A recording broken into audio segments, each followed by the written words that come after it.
Halo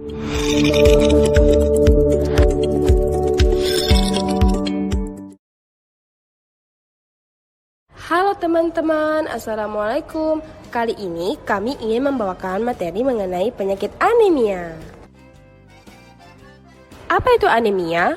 Anemia adalah sekelompok penyakit yang ditandai dengan penurunan hemoglobin atau sel darah merah yang mengakibatkan penurunan kapasitas pembawa oksigen ke dalam darah.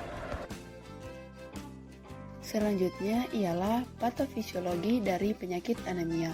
Yang pertama, kekurangan nutrisi seperti kekurangan zat besi, vitamin B12, dan asam folat yang mengakibatkan nutrisi dalam tubuh tidak seimbang sehingga terjadi anemia.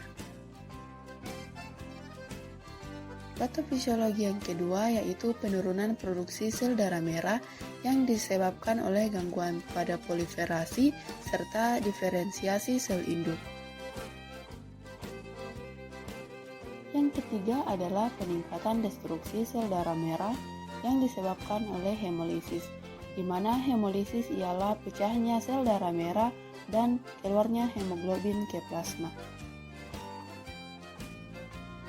Patofisiologi yang keempat yaitu peningkatan kehilangan sel darah merah yang disebabkan oleh pendarahan akut atau kronis serta penyakit kronis. Selanjutnya ialah objek dan subjek. Yang pertama, objek atau tanda dan gejala yang terdiri dari pusing, kelelahan, sesak dada, sesak nafas, dan vertigo. Kemudian ada subjek atau pemeriksaan laboratorium yang terdiri dari yang pertama CBC, yang kedua jumlah trombosit, yang ketiga jumlah retikulosit, yang keempat ada bilirubin dan LDH, yang kelima ada kadar zat besi. Secara klasifikasi, yang pertama berdasarkan ukuran sel darah merah terdiri dari makrositik, mikrositik, dan normositik. Selanjutnya berdasarkan kandungan hemoglobin yang terdiri dari hiperkromik, hipokromik, dan normokromik. Makrositik adalah keadaan di mana sel darah merah bertambah besar. Contohnya ialah anemia megaloblastik dan anemia non-megaloblastik. Mikrositik adalah keadaan di mana sel darah merah mengecil. Contohnya ialah anemia sidoblastik, defisiensi zat besi, dan talasemia. Normositik adalah keadaan di mana sel darah merah normal namun anemia disebabkan oleh pendarahan serta penyakit kronis. Selanjutnya, terapi farmakologi untuk anemia defisiensi zat besi terdapat sediaan oral yang pertama basis sulfat 20% dengan dosis 60 hingga 65 mg.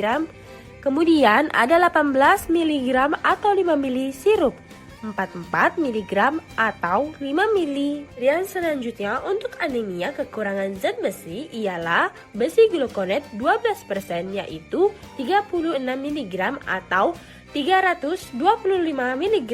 Yang kedua besi fumarate 33% yaitu 33 mg atau 100 mg tablet. Untuk anemia defisiensi vitamin B12 dalam bentuk oral ada kobalamin dengan dosis 1 hingga 2 mg per hari selama 1 hingga 2 minggu dan diikuti oleh 1 mg setiap hari. Dan dalam bentuk parenteral yaitu cyanokobalamin 1000 mcg setiap hari selama 1 minggu, kemudian dilanjutkan selama 1 bulan. Kemudian untuk defisiensi asam folat dalam bentuk sediaan oral yaitu folat dengan dosis 1 mg setiap hari selama 4 bulan. Dan jika terjadi malabsorpsi, dosis harian harus ditingkatkan menjadi 5 mg.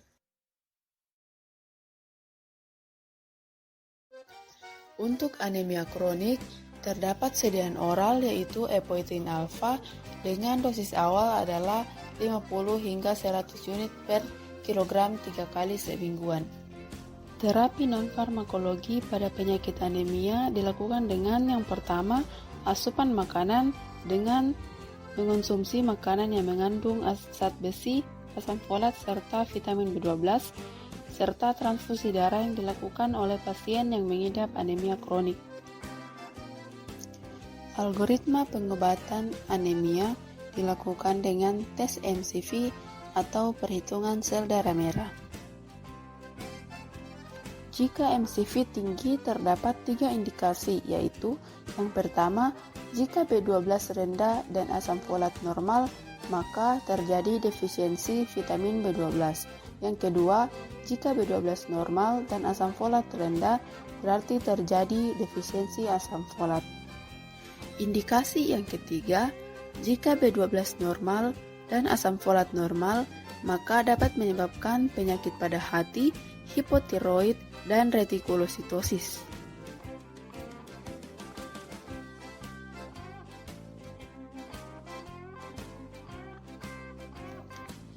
Jika MCV normal, maka dilakukan perhitungan retikulosit sebagai indikator produktivitas dan aktivitas eritropoiesis di sumsum tulang dan dapat membantu klasifikasi anemia.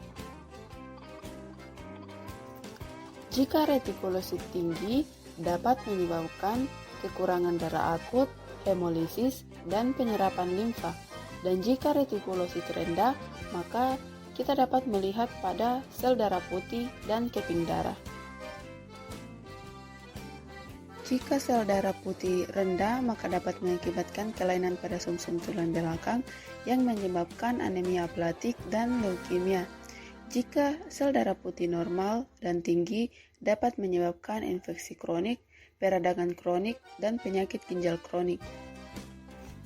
Jika MCV rendah, maka dilakukan tes serum ferritin. Jika kadar serum ferritin normal atau tinggi, dapat dilakukan TIBC atau Total Iron Binding Capacity Test. Jika serum ferritin rendah, dapat menyebabkan anemia defisiensi zat besi. Jika TIBC rendah, dapat menyebabkan anemia kronik, dan jika TIBC tinggi atau normal, dilakukan pemeriksaan lanjutan untuk penyakit timbal, thalassemia, dan sideroblastik. Interaksi obat anemia yang pertama, zat besi jika dikonsumsi dengan antasida, gram kalsium, antagonis H2, inhibitor pompa proton, dan cefalosporin dapat menyebabkan absorpsi besi menurun, dan jika digunakan bersamaan dengan captopril dapat menyebabkan captopril inaktif. Vitamin B12 jika dikonsumsi dengan kloramfenikol, asam aminosalisilat, dan kolkisin dapat menurunkan efek terapeutik B12. Asam folat jika dikonsumsi dengan asam aminosalisilat, kontrasepsi oral, dan sulfasalasin dapat menurunkan kadar asam folat. Kontraindikasi dari obat anemia yaitu zat besi dapat menyebabkan penurunan transferin dan peningkatan TIBC serta efek sinokobalamin pada vitamin B12. Demikian pemaparan materi dari kami. Terima kasih. Assalamualaikum warahmatullahi wabarakatuh.